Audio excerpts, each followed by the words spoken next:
Los saluda Gabriel Raimondo, voy a ser su profesor de Historia del Cristianismo, la era primitiva y medieval. Aquí ustedes tienen un grabado de lo que va a ser el año 325, el Concilio de Nicea, donde se define lo que es la divinidad y humanidad de Jesucristo, sí, especialmente lo que es la divinidad, que era el tema en discusión, y también lo que es el inicio, este cambio tan importante en el cristianismo, que es el inicio de la iglesia imperial.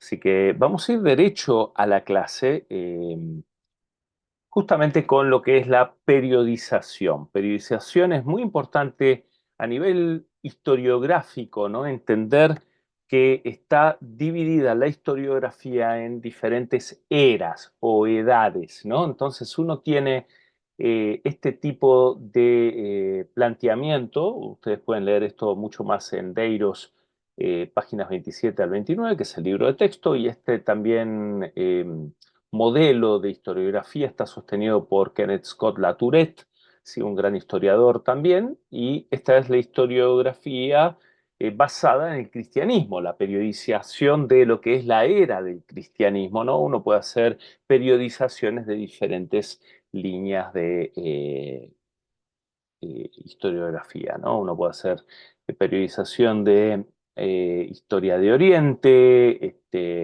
de América, de ferrocarril, de lo que se les antoje. Se puede hacer diferentes esquemas en cuanto a la historiografía. Esto es referente al cristianismo. Tenemos una era primitiva del año, de los inicios del cristianismo hasta el año 500. Allí está marcado por diferentes eventos, entonces no podemos poner fechas específicas, sino un conjunto de eventos que marcaron una era. Así que por ahí, por el siglo sexto, va a cambiar el cristianismo y va a comenzar lo que es la Edad Media. ¿Sí? Los primeros siglos del cristianismo son conocidos por las persecuciones, el cambio drástico de un cristianismo perseguido a un cristianismo imperial con la llegada de Constantino al poder, las invasiones bárbaras. eh, eh, Así que esto va a traer un cambio, la caída de Roma en manos de los bárbaros, año 476, ¿no? Esto va a traer el cambio a lo que va a ser el comienzo de la Edad Media, y esta idea que establece Deiros aquí es que los primeros siglos fueron siglos de avances, ¿sí? No solo en cuanto a las persecuciones, sino también avances teológicos. Se desarrollaron aspectos teológicos, se elabora el canon del Nuevo Testamento, se elabora el credo, a una sucesión apostólica, así que ustedes se van a encontrar con varios eventos, ¿sí? Que van a ser parte de esta era primitiva o naciente del cristianismo. Luego, especialmente de la caída de Roma y de las invasiones bárbaras, va a comenzar lo que es el medievo, la Alta Edad Media y la Baja Edad Media. Encontramos que del año 500 al 950, redondeando fechas de vuelta, entramos con un periodo de retroceso del cristianismo, y aquí el retroceso no se debe tanto a una mala praxis cristiana, ¿no? Es que justamente se encuentra con otra realidad del cristianismo. Eh, Comienza a interpretar la práctica cristiana desde otra realidad. Estaban siendo conquistados por pueblos que ellos no conocían y que tenían que cristianizarlos, ¿no? Van a ser los papas, acá surge el papado, ¿sí? Pero surge un papado desde una óptica, digamos, casi positiva, porque ellos estaban cristianizando a los bárbaros, no a los pueblos germánicos.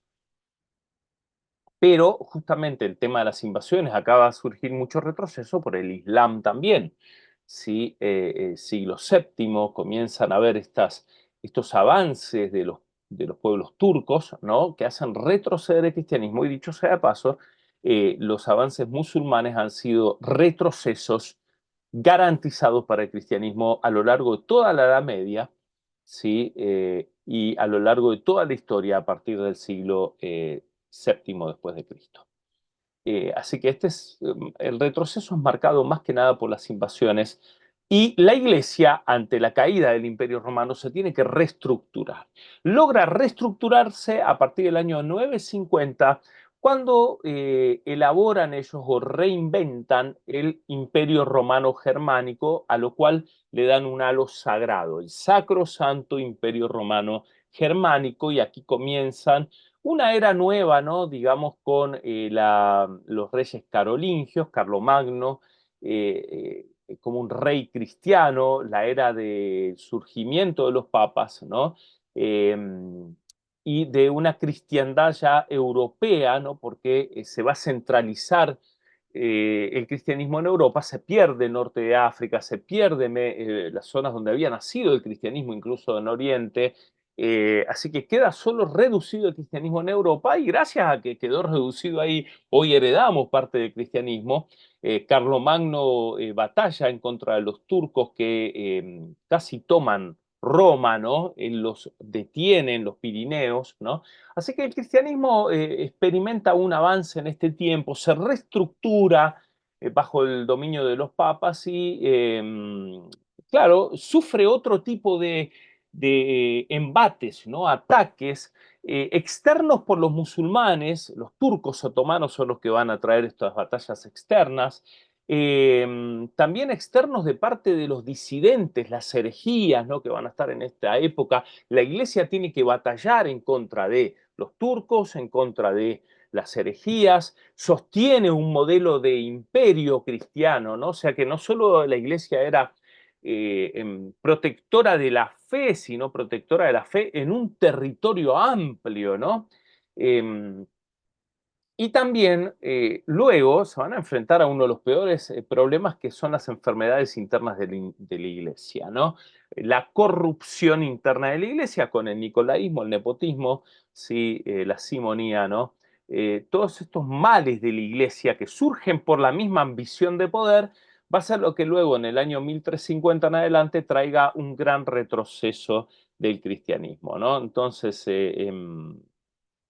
si bien en la era del 950, 1350 surge la escolástica, surgen los modelos de monasterios también que hacen que este cristianismo avance, luego va a retroceder porque hay un tiempo de corrupción en la iglesia, hay un siglo de hierro, eso que ocurre un poquito antes, ¿no? Pero también hay tres papas en el poder, lo que se conoce como el cautiverio babilónico de la iglesia, cisma de Occidente, sí, cisma papal. Todo esto va a ocurrir aquí previo al 1500, que es la era de las reformas. Y lo digo en plural porque generalmente decimos la reforma por ser reforma protestante, pero la iglesia trae un tiempo de reformas en todo el cristianismo, y eso es lo que vamos a considerar en la segunda parte de la historia de la iglesia, ¿sí? Entonces, la Edad Media lo que va a hacer comprender esta clase va a ser justamente hasta el año 1500, ¿sí? Y eso es considerado la Edad Media. Vamos a considerar la Edad Primitiva y la Edad Media. Y esto es periodización, grandes eventos, ¿sí? Que luego van a marcar, por ejemplo, ahí el 1500 con la imprenta, el descubrimiento de América por los europeos, obviamente, pues ya estaba descubierta América, ¿no? Las reformas, la caída de Constantinopla, ¿no? También va a ser parte de esta era así de cambio a la modernidad, de la Edad Media a la modernidad, así que eso va a ser parte de otra clase, ¿sí? Pero esto es periodización, para que ustedes tengan en su mente a grandes rasgos lo que sucede en cada época, y acá lo tiene un poquito más explicado, ¿no? La edad primitiva, así con los diferentes eventos, desde la caída de Jerusalén hasta la caída del Imperio Romano, el año 476. La Edad Media, hasta el año 1492 con el descubrimiento de América, si podemos trazar algunos eventos, ¿no? Desde el 476, eh, la Alta Edad Media y la Baja Edad Media, sí, los diferentes periodos del siglo V al décimo, del décimo al decimoquinto, ¿no? La Edad Moderna, del decimoquinto al decimoctavo, con el descubrimiento de América, la Revolución Francesa, la Era de la Razón, y la Edad Contemporánea, que es hasta la fecha de hoy. Muy bien, la Biblia comienza con historia, ¿sí? Lucas se encarga de presentar un acercamiento histórico a lo que es el cristianismo, y de aquí vamos a arrancar nosotros, de Lucas 2:1. En tiempos de Augusto César, todo el mundo fue empadronado, dice el evangelista Lucas. Ahí tienen un busto de lo que va a ser el primer emperador romano, ¿sí? El emperador del tiempo del nacimiento y la infancia de Jesús. Se creía divino, ¿sí? Esto va a ser muy importante en esta dinámica de los próximos emperadores porque reclamaban este tipo de reconocimiento. Esto mostraba lealtad al imperio si yo reconocía que el emperador era divino, ¿no? Y ofrecía incienso, ¿sí? Que va a ser motivo de varias de las persecuciones también, uno de los motivos, obviamente, ¿no? Y bueno, este va a ser el primer emperador de vuelta. Yo a veces menciono en historia qué interesante y a nivel maestría sugiero la reflexión histórica y teológica también, pero la pregunta de qué hubiese pasado sí es interesante en eventos históricos a modo de reflexión. La historia no se dedica a especular qué hubiese pasado sí, pero es un ejercicio interesante para reflexionar. ¿Sí? La historia narra lo que pasó, nada más, pero tenemos este emperador que de alguna forma es el que va a tomar el imperio, va a instalar lo que providencialmente, si queremos, va a ser la plataforma del cristianismo, los avances que vamos a ver en un momento. Eh, y digamos que si bien tenía sus demandas este tipo de emperador, ¿no? Que se creía divino y demás, va a ser lo que va a gobernar los primeros 300 años del cristianismo, este modelo de emperador, el de César Augusto. Ahora, digamos que a César Augusto lo tenemos casi por una cuestión histórica, ¿no? Esos elementos que a veces uno tendría que evaluar, porque en realidad Marco Antonio hubiese sido mucho más el candidato que uno si tendría que haber apostado era el que ganaba prácticamente la pugna por el imperio porque era el que tenía más ejército y demás. Lo que pasa es que Marco Antonio estaba entreteniéndose con Cleopatra, ¿sí? Y Cleopatra estaba usando de Marco Antonio para hacerse del imperio también, ¿no? La reina de Egipto, ¿no? Entonces nadie pensó que este joven emperador César Augusto, o Cayo Octavio, que era el nombre de él, ¿no? Hubiese sido el emperador, pero justamente por la vida licenciosa y promiscua que llevaba Marco Antonio, pierde el imperio en manos de este emperador que el Senado romano apoyó, ¿no? Entonces, si no, en la historia bíblica hubiésemos tenido un detalle interesante, ¿no? Que de vuelta es entretenido pensar qué hubiese pasado si en lugar de esto, diría la Biblia, aconteció en tiempo de Marco Antonio y Cleopatra, porque era la que hubiese estado obviamente en el poder, pero no aconteció eso. De vuelta acá vemos la mano divina en la historia. Ustedes van a encontrar este elemento divino guiando la historia. Dios no se desentiende de la historia. Eh, Así que la historia tiene bastante que enseñarnos. Como decía Marco Tulio Cicerón, y es una frase que la voy a repetir en las clases, la historia es la maestra de la vida. En latín, historia est magistra vitae. La historia es la maestra de la vida. Dios gobierna los hilos de la historia, y si bien uno puede ver el imperio romano desde una óptica negativa, como un imperio cruel, un imperio que aplastó o quiso aplastar el cristianismo, que mata a Jesús, ¿no? De alguna manera y a los apóstoles, bueno, va a dar unos aportes que el cristianismo los utiliza para su avance, ¿sí? Como la Pax Romana, que la vamos a ver en un momento. Aquí tienen un mapa de lo que es el Imperio Romano, fíjense qué amplio que era, ¿no? Y también de vuelta, el Imperio Romano conquista hacia Occidente cuando justamente los imperios anteriores se habían dedicado más hacia el Oriente. De hecho, Alejandro el Grande, con el Imperio griego, va a conquistar más el Oriente. Pero esta es la parte que nos va a competir los primeros 300 años de cristianismo, nos vamos a involucrar con este sector geográfico, con las dinámicas que ocurren en este tiempo, ¿no? Y el vasto imperio donde el cristianismo va a llegar hasta los últimos rincones de la tierra, o como dice la Biblia, hasta lo último de la tierra, ¿no? Cuando se decía esto se pensaba en este sector e incluso fuera de los límites del Imperio Romano, por ejemplo, Armenia, que va a ser la primera nación cristiana, o Edesa, el primer reino cristiano, donde había ya un templo, ¿sí? un templo antes de Constantino. Así que esto va a ser el Imperio Romano, que va a ser parte del tiempo de las persecuciones, va a ser parte del tiempo del desarrollo de la doctrina que vamos a conocer, con varios teólogos africanos. El Imperio Romano, curiosamente, étnicamente hablando, era mucho más africano u oriental que europeo, como lo conocemos nosotros, ¿no? Eh, Va a tornarse, incluso racialmente hablando, ¿no? Va a tornarse en un cristianismo mucho más europizado o blanco después de las invasiones bárbaras en el siglo V.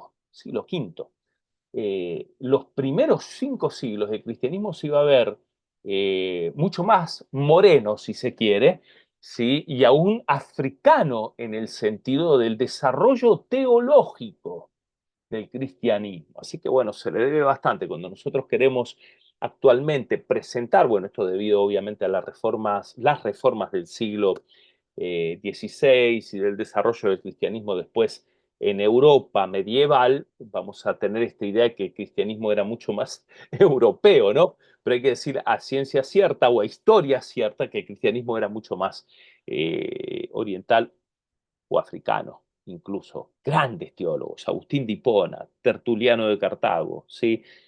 Atanasio de Alejandría, ¿sí? Grandes pilares, los padres capadocios, ¿sí? Van a ser personajes no de ascendencia, no de Europa, ¿sí? Van a ser de otros sectores, África, Asia, ¿sí? Y van a ser los grandes teólogos del cristianismo. Así se crece el cristianismo hacia oeste, ¿sí? Un poco desde los viajes misioneros de Pablo también, pero hay toda una expansión hacia el este también, como les dije, ¿sí? Celso, un gran ateo de la época del siglo II, dice, si Dios despertara un largo sueño y quisiera salvar a todos los seres humanos, ¿piensa que iría a una esquina del mundo? Solo un escritor cómico diría que el Hijo de Dios fue enviado a los judíos, ¿sí? Ahora, curiosamente, desde la perspectiva divina, ¿sí?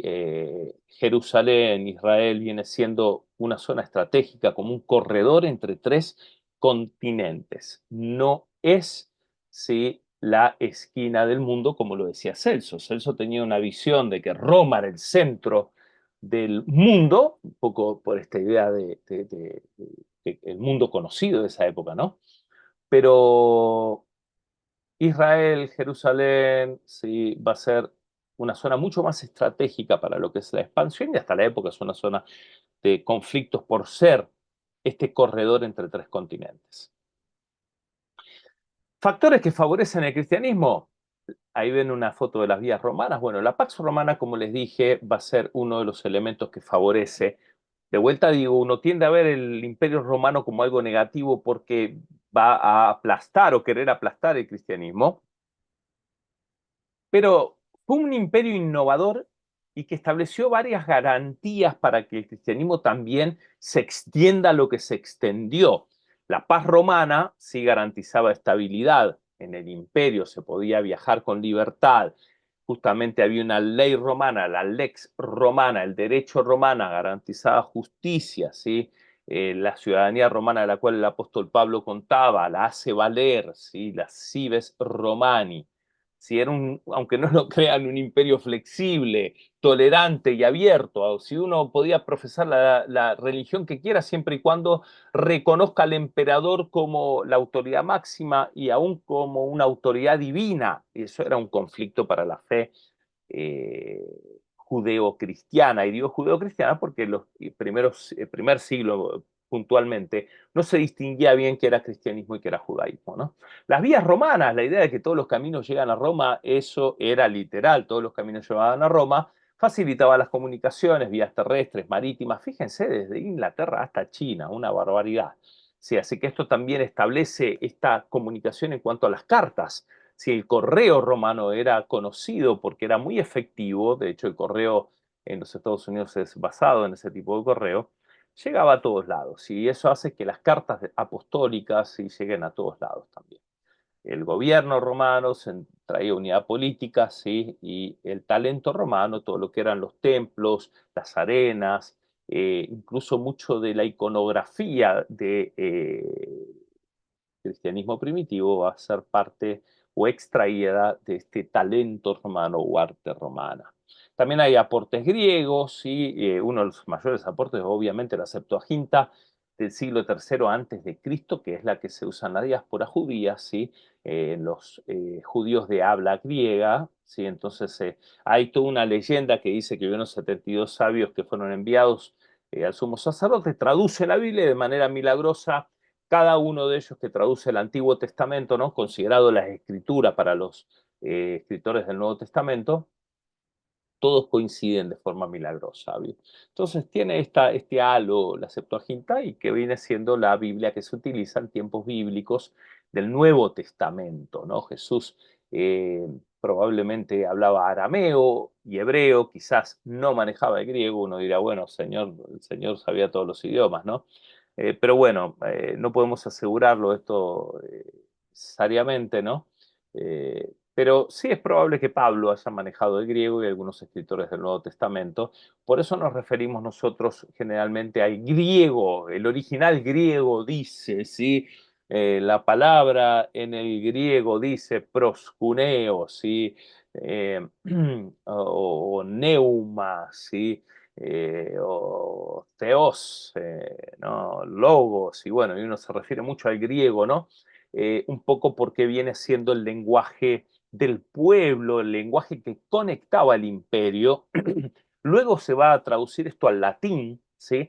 Va a ser el latín ya cuando el imperio asienta cabeza a lo largo de los siglos, pero al inicio del cristianismo era el griego y por eso no se refiere al original griego. El Nuevo Testamento va a ser, o las cartas que nos llegan a nosotros, ¿no? Un poco tardías, ¿no? Eh, Van a ser en griego. La cosmovisión también, un universo ordenado, la centralidad del ser humano, y la filosofía con el neoplatonismo, el estoicismo, el epicureísmo, va también a ser una plataforma un poco al cristianismo primitivo, pero no tanto, quizás mucho más para el cristianismo de los próximos siglos, para los apologistas, ¿sí? Que van a ser muchos de ellos filósofos. No todos estaban de acuerdo con la filosofía, Tertuliano no estaba de acuerdo con la filosofía, pero muchos, incluyéndolo a Agustín de Hipona, ¿sí? A Irineo, a Clemente, bueno, varios de estos Clemente de Alejandría, ¿no? Varios de estos van a tener una mirada filosófica. Mucha de nuestra teología, mis estimados estudiantes, va a estar basada en filosofía. De hecho, va a ayudar a desarrollar doctrinas tan importantes como la Trinidad, por ejemplo, ¿no? Algo que no es concebido por los hebreos por no tener esta concepción filosófica de la teología. ¿No? Así que la teología va a ser un aporte también. Eh, el neoplatonismo habla del uno, sí, el logos. Heráclito, en el año 600, incluso Heráclito, el padre de la historiografía, dicho sea de paso, se lo conoce como el padre de la historiografía, ¿no? Moderna, o por lo menos del tiempo previo a Jesús, ¿no? Dijo, no a mí, sino habiendo escuchado al logos. Es sabio decir que junto a él, perdón, que todo es uno. Esta idea de una unidad en el logos, incluso la va a tomar Juan en su prólogo juanino, en Juan 1.1, en argeno logos, que o logos en prostonteón, que teos en logos. Este es el texto en griego. Si en el principio era el verbo era con Dios o estaba hacia Dios, y el verbo, y Dios era el verbo, sería si uno lo traduce palabra por palabra, ¿sí? Así que esta unidad, aparentemente Juan utiliza parte de lo que ya estaba en el platonismo de la época, ¿sí? O el neoplatonismo luego, las escuelas neoplatónicas, ¿no? Que es la idea de este uno y que todo en el uno, ¿sí? Todo es uno, ¿sí? El logos es uno con este ser, ¿sí? Entonces, esto le provee a Juan una plataforma incluso para de alguna manera informar a los filósofos de que estaban encontrando al Dios no conocido, ¿sí? En Cristo, ¿sí? Que en Cristo se encuentra el cierre de lo que es la filosofía o el cumplimiento de la filosofía. Muchos interpretaban que la filosofía era un medio para conocer a Dios y que se encuentra en Cristo, ¿no? Entonces, estas ideas van a encontrar que muchos de los autores del Nuevo Testamento, incluso el apóstol Pablo, trata de utilizar elementos de la época, ¿sí? Reinterpretar el cristianismo para los gentiles. ¿Sí? Jesús lo vemos muy abierto, ¿sí? El más estructurado en la fe va a ser Pedro, ¿sí? Que luchaba mucho con dejar el judaísmo, se confronta a Pablo en una ocasión, ¿no? Entonces vamos a ver que quizás la Biblia y los primeros siglos va a ser un cristianismo que en ciertos ámbitos va a buscar esta adaptación, ¿no? O esta forma de utilizar los elementos de la época para la predicación de la buena noticia, del Evangelio, ¿no? Van a haber movimientos un poco más flexibles, los movimientos radicales van a surgir justamente por los excesos, un movimiento hacia extremos, ¿no? Pero bueno, esto era en esta época donde había aportes filosóficos y era bien vista. El estoicismo, fíjense cómo se mete en el cristianismo también, porque el estoicismo decía que buscaba libertad y tranquilidad siendo ajeno a las comodidades materiales, a la fortuna, y dedicada a una vida de contemplación. Esto va a ser muy normal en los monjes después, en los eremitas, los principales eremitas primitivos, nacientes, y luego va a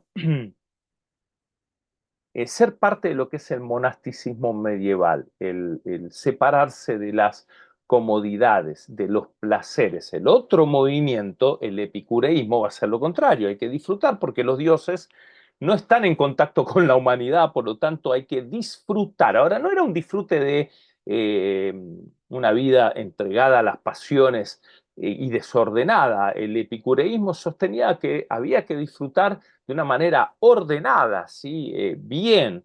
Así que de vuelta estos dos movimientos opuestos, ¿no? Van a encontrar cierta resonancia en el cristianismo primitivo. Aportes hebreos, encontramos el monoteísmo, las escrituras, la diáspora, la sinagoga y el mesianismo. Quiero decir que yo estoy yendo rápido acá dando una mirada general. Ustedes tienen que ver este video por completo, pero mucho de esto van a profundizarlo en las lecturas y en los foros, cuando voy a estar interactuando con ustedes. Así que el monoteísmo fue lo que ayuda a justamente conectar esta idea en un solo Dios, ¿sí? Con luego lo que va a ser nuestra doctrina de la Trinidad, ¿sí?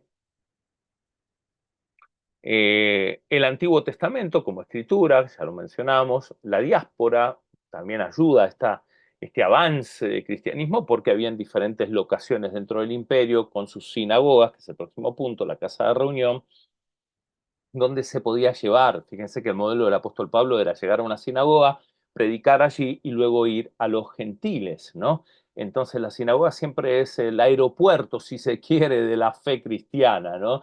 Era donde aterrizaban los apóstoles y de ahí luego se movían a las eh, diferentes casas de reunión, ¿sí?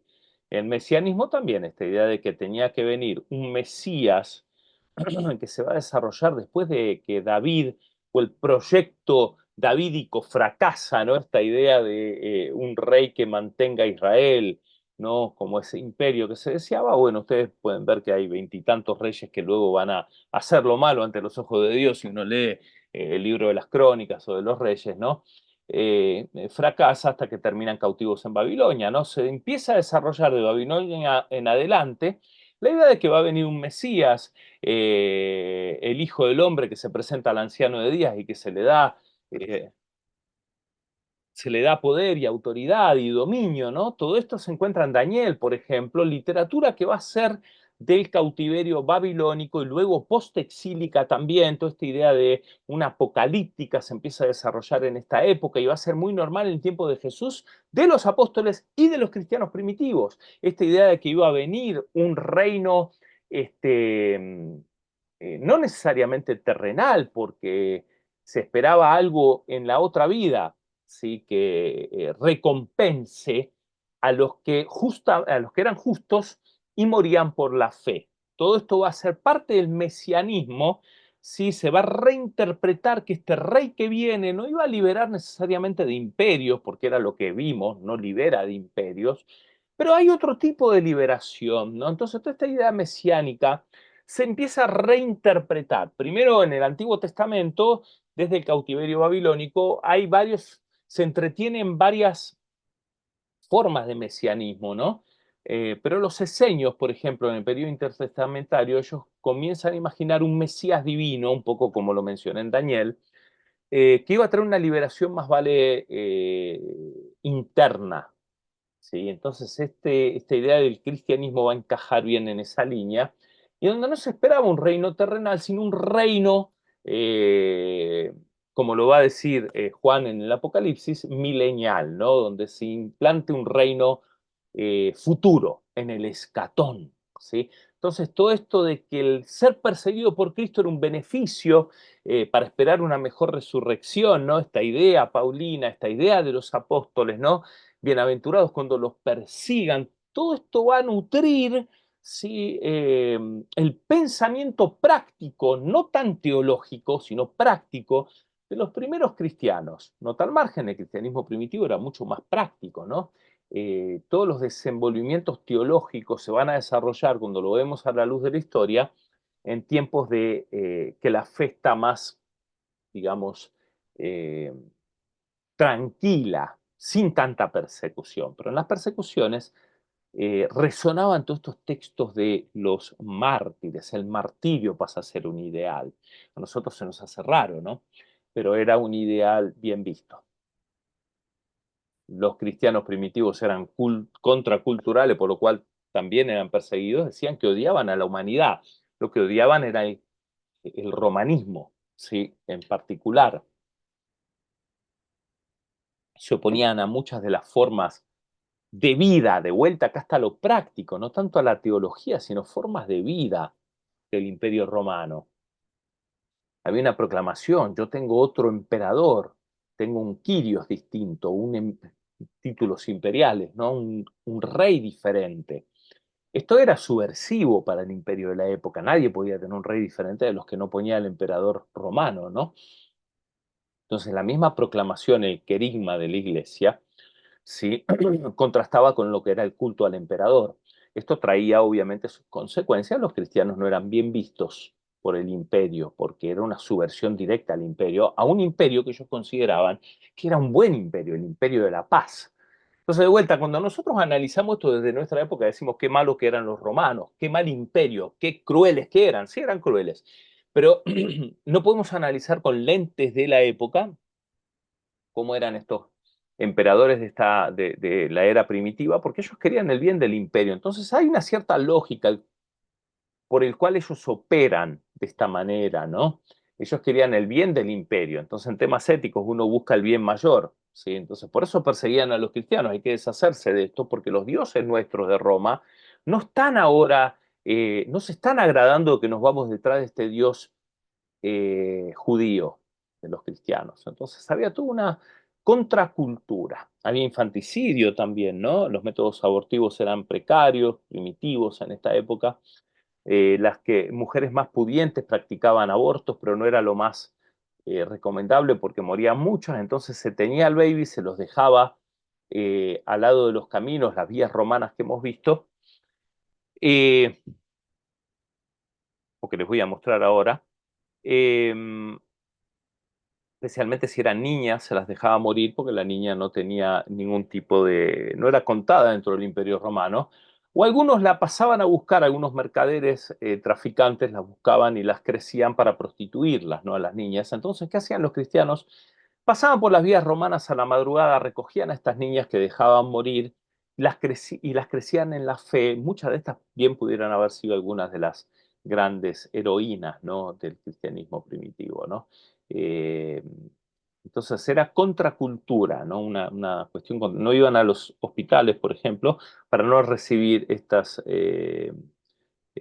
dichos, estas palabras, ¿sí? Que soltaban los sacerdotes de este dios griego llamado Asclepio o Esculapio para los romanos. Ahí tienen el báculo o una imagen de lo que era el dios Asclepio, ¿no? Con ese báculo de la sanidad, ¿no? Que es el que se utiliza aún actualmente para la medicina, ¿no? los cristianos no iban para no recibir estas maldiciones, si se quiere, o estos dichos de estos médicos que usaban mucho la religión. Claro, la medicina de la época no estaba estructurada como hoy la conocemos, ¿no?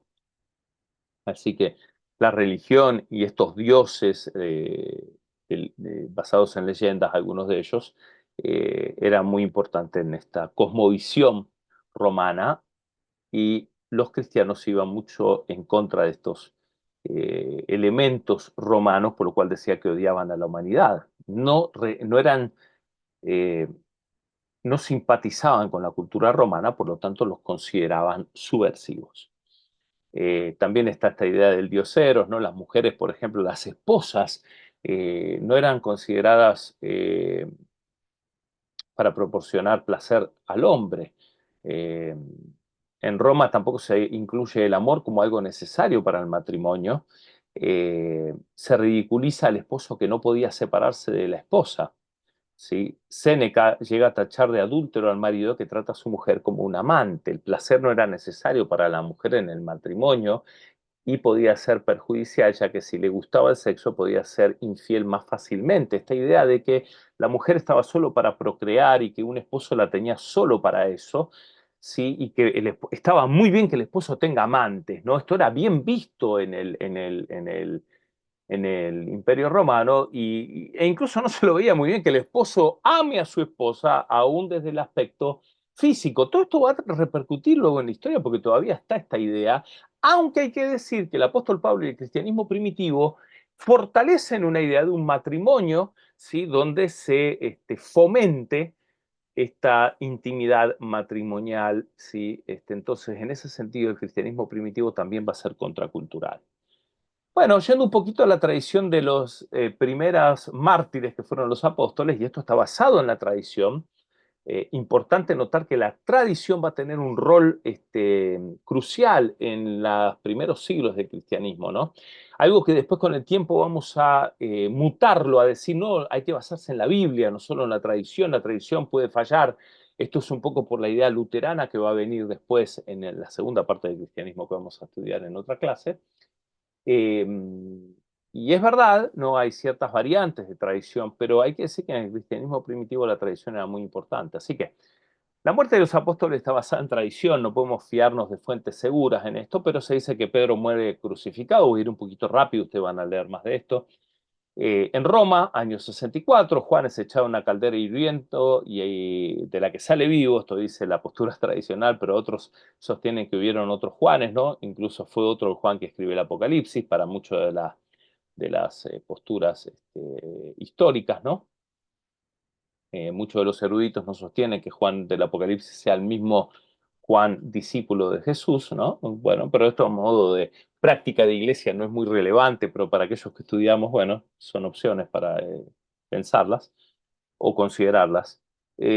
Santiago lo arrojan del pináculo del templo, año 61. Andrés muere crucificado en forma de X. Bartolomé llega a Armenia, primera nación cristiana, ¿sí? Y ahí es despellejado, decapitado. Felipe fue crucificado en Hierápolis, Mateo decapitado también. Tomás, que fue a la India, lo traspasa una lanza. Matías fue apedreado y luego decapitado. Ni Matías se salvó, que fue el elegido para reemplazar a Judas. Y Pablo es decapitado en Roma, como sabemos, y la muerte por decapitación, ¿no? Era un privilegio porque era una muerte que no dolía tanto, ¿no?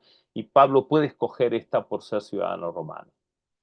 El cristianismo se expande, acá ven, esta es la forma que Deiros lo propone, Hechos 1 al 5 en Jerusalén, Hechos 6 al 12 en Samaria, Judea y Samaria, y Hechos 13 al 28 hasta lo último de la tierra. De Hechos 13 al 28 es lo que vamos a comenzar a considerar nosotros en la historia cristiana, el testimonio a los gentiles. Aquí ven un mapa del Imperio Romano, que es la zona más verde, ¿sí? Y luego van a ver también ciertas partes como manchaditas, ¿no? Donde llega el cristianismo, ¿sí? En Armenia, como les dije, primera nación cristiana, anterior a Armenia, el primer reino cristiano va a ser Edesa, que contaba con un templo, llega a la India, Etiopía, bueno, llega hasta lo último de la tierra el cristianismo, ¿no?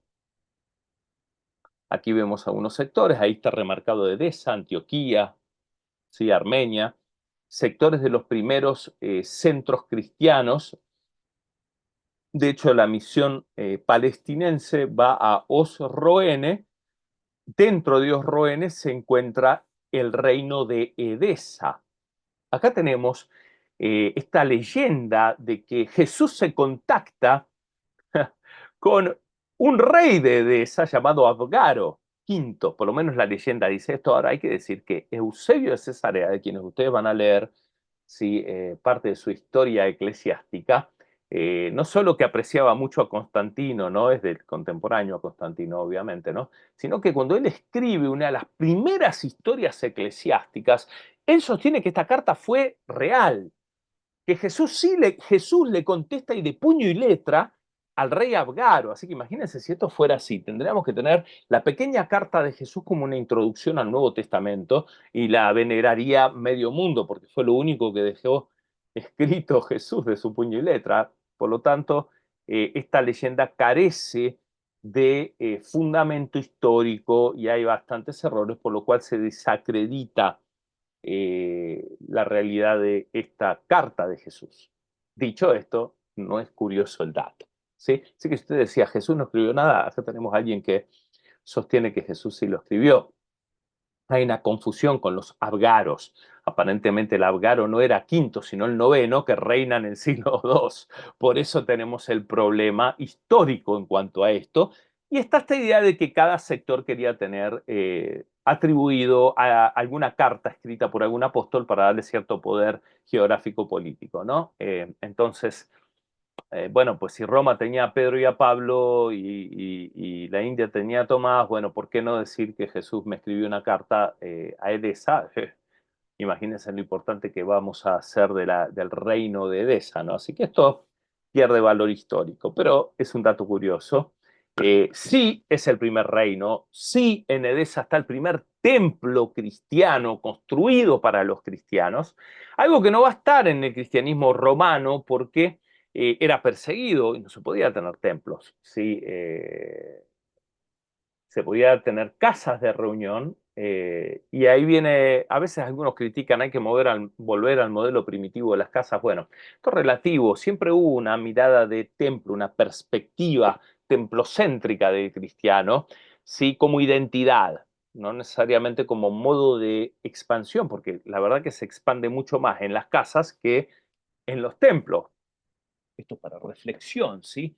En cuanto a cómo hacemos nuestra praxis cristiana, ¿no? Pero el templo sí es un factor de identidad en todo el cristianismo. Antiguo Testamento con los hebreos y Nuevo Testamento con los cristianos y en la historia de la iglesia va a ser muy importante. Así que bueno, esta es la leyenda del rey Abgaro, ¿sí? En donde podemos leer acá la carta, si ustedes pueden leer esto en el PowerPoint, verlo. Esto es lo que le escribe Abgaro, está registrado en la historia eclesiástica, ¿sí? Capítulo 1, tomo 1, capítulo 13, ¿sí? Y también Jesús está registrado la respuesta de Jesús, que ustedes la pueden leer acá, como le habla Jesús, y decida a vuestro amo quien nos envió a mí feliz seáis vosotros que habéis creído en mí sin haberme visto, porque está escrito que quienes me vean no creerán en mí, y quienes no me vean creerán en mí. En cuanto a lo que habéis escrito que debería ir a vosotros, bueno, Jesús termina no yendo, pero dice que le va a mandar un discípulo, ¿sí? De acuerdo a Eusebio, no fue Hanán quien escribió la respuesta, sino el mismo Jesús. ¿Sí? Interesante, ¿no? El final de esta nota de Jesús prácticamente, ¿no? Es como si se la escribiría en una servilleta de la época, ¿no? Dice, vuestra ciudad será bendecida por siempre y el enemigo nunca prevalecerá sobre ella. Ahora hay una inundación que hace que esta ciudad caiga, ¿no? Y ahora vamos a ver esa inundación, pero aquí hay un grabado de lo que fue esta carta, muy tardía obviamente, ¿no? Esta es la inundación de Edesa del año 201, perdón, donde dice que Adgar, el rey, se paró en la torre, llamada la Torre de Persa, y observó las aguas con la luz de la antorcha. Las aguas rompían contra la muralla occidental de la ciudad, entraban a la ciudad, derribaban el grande y hermoso palacio del rey, y las aguas destrozaron el templo de la iglesia de los cristianos. Evidencia historia del templo y evidencia historia de que Edesa cae por esta inundación y va a perder esta influencia en la historia del cristianismo. Diferentes discípulos se dice que cristianizaron sectores aledaños o fuera de lo que es el Imperio Romano, entre ellos Tomás, que llegó a la India, que fue martirizado en el año 72 cerca de Madras. Muchos padres de la iglesia lo mencionan, ahí tienen nombre de las iglesias que estableció en diferentes sectores de la India. ¿Sí? También encontramos diferentes patriarcados. Cuando nosotros hablamos del cristianismo primitivo más centrado en Roma, ¿no? Eh, Esto se desarrolla a lo largo de la historia porque Roma va a ser la protectora de lo que queda del cristianismo después de las invasiones bárbaras, invasiones musulmanes y diferentes problemas y cismas internos. Pero el cristianismo primitivo contaba con 5 patriarcados, uno un poco más tardío, pero estaba el de Alejandría, el de Roma, el de Antioquía, el de Jerusalén y más adelante el de Constantinopla. Así que se dice que hay 5 patriarcados. De hecho, gran parte de la teología que nosotros valoramos tanto a lo largo de la historia no surge mucho más de Roma, sino más de Antioquía, Alejandría, ¿sí? Con las influencias filosóficas y obviamente Roma la va a adoptar en el medievo y la va a fortalecer. Ustedes van a leer El Pastor de Hermas en esta clase número 1 para que vean este inicio de la era patrística que vamos a considerar la semana que viene. Y en patrística, cuando hablamos de patrística, tenemos que hablar de padres apostólicos y padres de la iglesia. Son dos distintos tipos de patrística. Los padres apostólicos van a ser los discípulos de los apóstoles o aquellos que estuvieron en contacto de alguna forma con el cuerpo de apóstoles dejado por Jesús, ¿sí? Así que esos son padres apostólicos. No se quisieron llamar apóstoles, ¿sí? Sino se prefirieron llamar padres apostólicos. Luego vamos a tener los padres de la iglesia, que son los que desarrollan teología a lo largo de los primeros siglos, ¿sí? Y que los vamos a valorar, ¿sí? Como los padres de Occidente, ¿sí? Ambrosio de Milán, ¿sí? Agustín de Hipona, Jerónimo de Estridón, Gregorio el Grande, Gregorio para muchos considerado el primer papa, ¿no? Así que estos son 4 padres de Occidente muy, muy importantes, ¿no? Cuando digo el primer papa, obviamente para la mirada protestante, pero para los católicos este va a ser uno de los papas ya tardíos, ¿no? Considerando el inicio, el conteo, que después se lo voy a mostrar, desde Pedro, Lino, Clemente y los diferentes Cornelio, ¿sí? Vamos a encontrar diferentes papas en la historia, ¿no? Que no son papas como los vamos a conocer en el medievo, como protectores o señores de la cristiandad o el paradigma de cristiandad, como el doctor Deiros lo menciona, sino como obispos de Roma que son perseguidos, ¿no? Ese ingrediente de la persecución va a estar muy notorio. Así que estos patrísticas ustedes van a leer, incluso qué interesante, si varios leerían El Pastor de Hermas, no andarían con todo este lío en las iglesias. Léanlo y los quiero escuchar en los comentarios del foro. Nos vemos en la próxima clase.